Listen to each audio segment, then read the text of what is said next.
欧盟外交和安全政策高级代表约瑟夫·博勒尔在会见俄罗斯总统普京时表示，欧盟希望与莫斯科建立更稳定和可预测的关系。博勒尔办公室的一份书面声明说，他在第76届联合国大会期间会见了普京。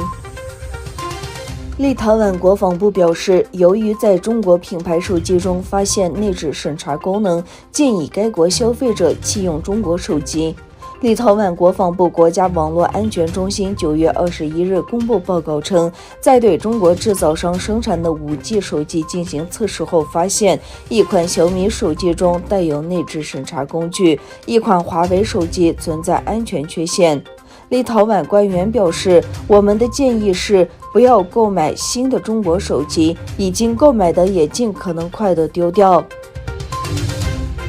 土耳其和乌克兰正在加强在国防工业方面的合作。乌克兰外交部长德米特里·库莱拔宣布，将在乌克兰建造一座生产土耳其 Bayraktar TB2 武装无人机的工厂。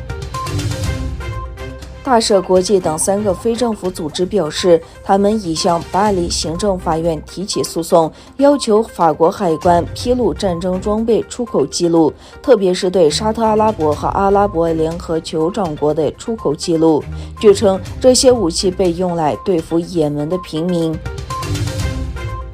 联合国叙利亚独立委员会成员卡伦·孔阿布扎伊德说，现在不是任何人认为叙利亚是一个适合难民返回的国家的时候。针对叙利亚人民的战争仍在继续。委员会在2020年7月1日至2021年7月30日期间编写的关于叙利亚人权状况的46页报告已提交给正在瑞士联合国日内瓦办事处举行的联合国人权理事会第48届会议。苹果威胁要从应用撤下脸书来应对人口贩卖。据报道，在有报道称社交媒体平台被人贩子利用后，苹果公司威胁要从 App Store 中撤下脸书的应用程序。第6届世界民间史诗节在吉尔吉斯斯坦首都比什开克拉开序幕。世界民间史诗节旨在保护世界人民的史诗遗产。